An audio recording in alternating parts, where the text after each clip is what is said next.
একটা কথা অনেকে বলে থাকে যে সবাই সুদ খায়। সবাই কি খায়? এটা ডাহা মিথ্যা কথা।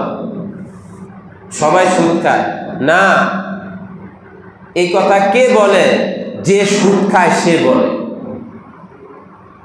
এখন পর্যন্ত যে সুদ খায় না, দেয় না, সে মনে করে পৃথিবীর সিংহভাগ মানুষ সুদ খায় না, সুদ দেয় না। যে সুদ খায় সে মনে করে সবাই সুদ খায়। আজকের দিন পর্যন্ত যে সুদ খায় না আর সুদ দেয় না, সে মনে করে পৃথিবীর সিংহভাগ মানুষ সুদ খায় না, সুদ দেয় না। ওই যে আল মারু ইয়াকিসু আলা নাফসি, বুঝেন নাই? চোরের মন পুলিশ পুলিশ। যে চোর কিন্তু পুলিশ দেখলে কিন্তু আর পায়জামা গরম হয়ে যায়। কথা ঠিক কি ঠিক না? পুলিশ কিন্তু যাইতেছে অন্য আসামি ধরতে, ও দিকেই দৌড়। কথা বুঝেন নাই? ওই যে চোরের মন পুলিশ পুলিশ, মানে চোরের মনে করে আইলো পুলিশ, গেল পুলিশ, সামনে পুলিশ, বামে পুলিশ, ডাইনে পুলিশ, সামনে পুলিশ, ও তো দৌড় দিয়ে আটকা পড়ে গেছে। আর এটি তো মনে হয় আসামি, আমার দেখে দৌড় দিলে কেন? দুই ব্যক্তি শেষটাই দৌড়ছে, বুঝেন নাই? একজন চুরি করার জন্য উঠছে, সবাই ঘুমাইতেছে, রাত 3টা বাজে, চুরি করার জন্য। তো চোর, তারও একটা প্রস্তুতি দরকার আছে। শুরু রাত্রে ঘুমাইছে, ঘুমাইলে চোখের একটু ভাবসাব থাকে না, সে চুরি করার জন্য উঠছে। আরেকজন উঠছে তাহাজ্জুদ পড়ার জন্য। কি পড়ার জন্য? তাহাজ্জুদ পড়ার জন্য। হাউজের দুই পাশে দুইজন, দুজনেই দুই কাজের জন্য কি করতেছে? প্রস্তুতি নিতেছে। তাহাজ্জুদ গুজার মনে করতেছে মাশাআল্লাহ, আল্লাহর জমিনে আরো তাহাজ্জুদ গুজার আছে, আল্লাহর জমিনে আরো তাহাজ্জুদ গুজার আছে। আর চোরে মনে করতেছে হয়তো আমার যেই টার্গেট, ওই টার্গেটটাই মনে হামলা করবো, তাড়াতাড়ি ওযু করে আমি আগে যাই। আমি যেই বাড়িতে চুরি করবো টার্গেট করছি, মনে আমার উস্তাদ আমার আগেই উঠে গেছে, এমন মনে করে কি করে না? এই জন্য সবাই সুদ খায় না, সবাই সুদ দেয় না। যে খায় সে মনে করে যে সবাই সুদ খায়, যে সুদ দেয় সে মনে করে সবাই সুদ দেয়, আর যে সুদ খায় না সে মনে করে পৃথিবীর বহু মানুষ, সিংহভাগ মানুষ সুদ খায় না। একটা কথা বোঝার জন্য বলতে হয়, সরাসরি যদি কেউ সুদ না খায়, সুদ না দেয়, সে সুদ থেকে মুক্ত। আজকের পৃথিবীর যেই লেনদেন, বাংলাদেশ যে অবস্থায় চলে গেছে, ব্যাংকিং খাতগুলো, অনেক মানুষ ব্যাংকে কি করে? অ্যাকাউন্ট খোলে। আলহামদুলিল্লাহ, অনেকে লেনদেনের জন্য করে।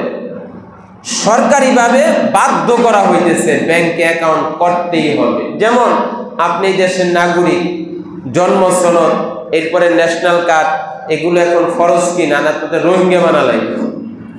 যদি আপনার জন্ম সনদ আর যদি ন্যাশনাল কার্ড না থাকে, 2 দিন পরে তো আপনার রোহিঙ্গা বানা লাগবে। রোহিঙ্গার মতো লঞ্চে তুললা আবার মায়ানমার পাঠাই দিল। এখন এই জন্য এই জন্ম সনদ, ন্যাশনাল কার্ড দরকার কি দরকার না? গত বছর থেকে সরকার আইন করছে, হজের নিবন্ধনের জন্য ব্যাংক অ্যাকাউন্ট থাকতে হবে। কি থাকতে হবে? এখন আপনার উপর হজ ফরজ। কি? হজ ফরজ। ওই ফরজ আদায়ের জন্য এখন ব্যাংক অ্যাকাউন্ট খুলতে হবে। হ্যাঁ, ব্যাংকের অ্যাকাউন্টের অনেক ধারা আছে। একটা হচ্ছে শুধু টাকা রাখবেন, কোনো লভ্যাংশ তারা দিবে না, আপনি দিবেন না, ওইভাবে করা হয়। এটা সেভিংস অ্যাকাউন্ট না, কারেন্ট অ্যাকাউন্ট, সেভিংস, বিভিন্ন ধাপ আছে। আরেকটা আছে ডাইরেক্ট, আপনার অ্যাকাউন্টে 1 লাখ টাকা থাকবো, 2 লাখ টাকা থাকবো, প্রতি মাসে সুদ জমা হবে। 5 লাখ টাকা থাকবো, প্রতি মাসে লভ্যাংশ জমা হবে। এটারে মাশাআল্লাহ এখন তো ইসলাম শব্দের এত অপব্যবহার হইতেছে। অনেক ব্যাংক, আগে ইসলাম নাম ছিল না, এখন দেখা যায় ইসলাম নাম লাগালি তো গ্রাহক বাড়ে। আর তো বইলা দিছি সম্পূর্ণ শরিয়াত সম্মত, সম্পূর্ণ শরঈ বিধান অনুসারে পরিচালিত। মুহতারাম হাজিরিন, উলামায়ে কেরামকে জিজ্ঞাসা করেন, আজকের দিন পর্যন্ত সমস্ত ব্যাংক সুদের ভিত্তিতে চলে। ইসলাম শব্দ ছাড়া যত ব্যাংক আছে ডাইরেক্ট সুদ লেখে। তারা কি লেখে? ইসলাম শব্দ ছাড়া যত ব্যাংক আছে দেখেন, আপনি গিয়ে তালাশ করেন, দেখেন ডাইরেক্ট সুদ লেখে। লেখে কি লেখে না? আচ্ছা, এখন যারা ইসলাম শব্দ দিয়া ব্যাংক খুলছে, অনেক ব্যাংক না, কোনো ব্যাংকের নাম নিলাম না, কারণ কষ্ট পাইতে পারে, অন্তরে লাগতে পারে, বুঝেন নাই? কোনো ব্যাংকের নাম নিলে কারো অন্তরে লাগতে পারে, ব্যথা লাগতে পারে, এই জন্য কোনো ব্যাংকের নাম নিলাম না।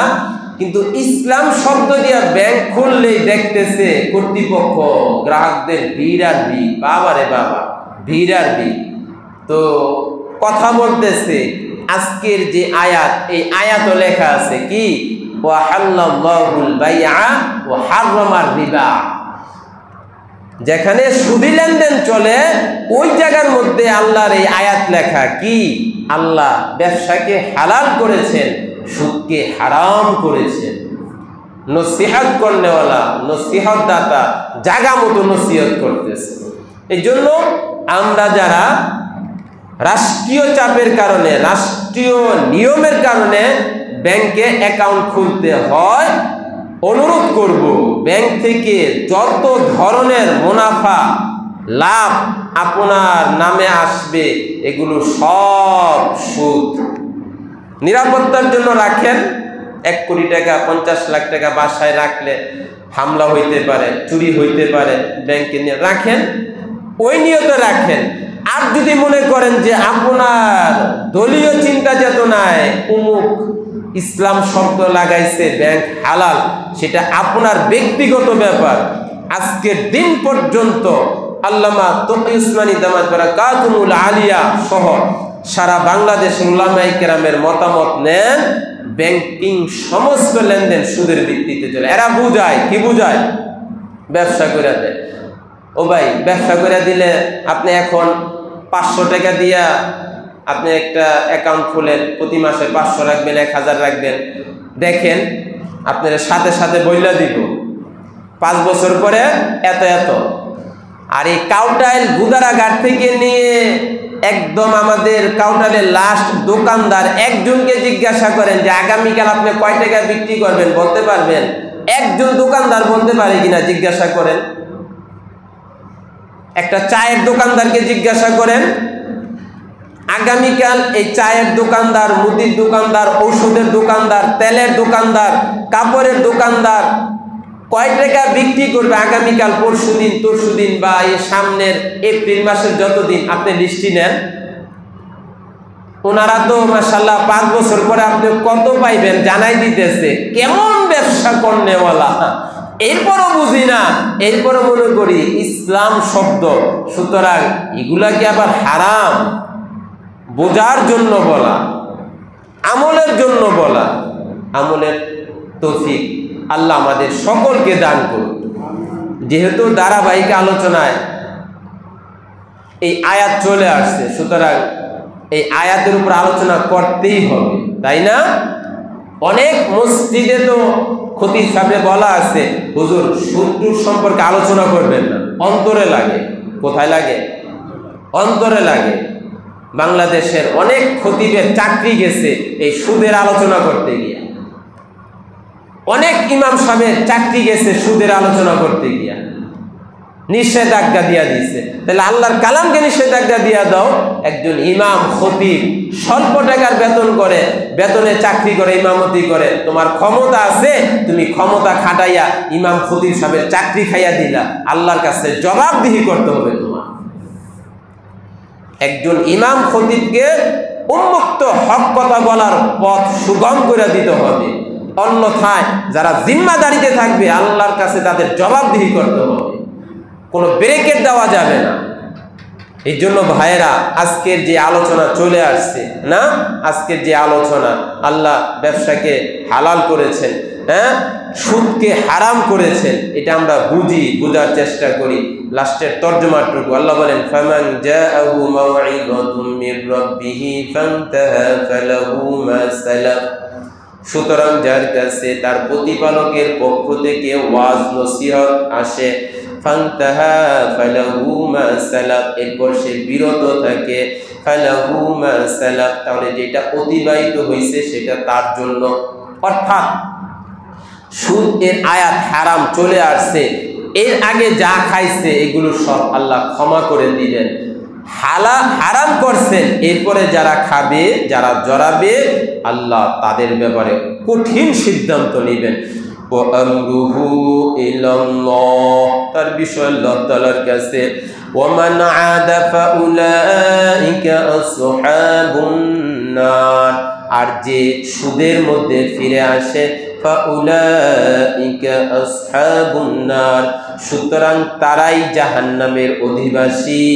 হুম ফিহা খালিদুন, সেথায় তারা চিরকাল থাকবে। এজন্য মুহতারাম হাজিরিন, আমরা এই লম্বা তাফসীরের আলোচনায় বলেছিলাম, মুমিন মুসলমান বান্দাবান্দির শরীরের যে অংশ হারাম জিনিস দ্বারা বাড়ে, ওই অংশ জান্নাতে যাবে না। মুমিন বান্দাবান্দির দেহের যে অংশ হারাম জিনিস দিয়া বাড়ে, ওই অংশ কোথায় যাবে না? জান্নাতে যাবে না। আল্লাহ আমাকে সর্বপ্রথম আজকের এই আলোচনার উপর আমল করার তৌফিক দান করুন। আমি আপনাদের কাছে দোয়া চাই, আমরা যারা উপস্থিত হয়ে শুনলাম এবং যারা বিভিন্ন দোকানে বসে শুনলাম, মা বোনেরাও শুনলাম, আল্লাহ আমাদের সকলকে আজকের এই আলোচনার পর থেকে যাদেরকে আল্লাহ হেফাজত করেছেন, তারা যেন আমরা হেফাজত থাকি, আল্লাহ তাআলার কাছে দোয়া করতে থাকা। আর যারা শয়তানের ধোঁকায় পড়ে জড়াইয়া গেছি, আল্লাহ ওই সমস্ত মুমিন বান্দাবান্দিকে, ওই সমস্ত ভাই বোনদেরকেও আল্লাহ এই সুদী কারবার থেকে বেঁচে থাকবার তৌফিক দান করুন। ভাই, দুনিয়ার হায়াত তো একেবারে ক্ষণস্থায়ী, চলে যাচ্ছে, চলে যাবে। আমিও থাকবো না, আপনিও থাকবেন না, আমরা কেউ থাকবো না। আমি আপনি যদি এটার সাথে জড়াইয়া যাই, আমার অবস্থা আপনার অবস্থা কি হবে? একটু পরকালের কথা চিন্তা করি। আমিন। ওয়া আখিরু দাওয়ানা আনিল হামদুলিল্লাহি রাব্বিল আলামিন।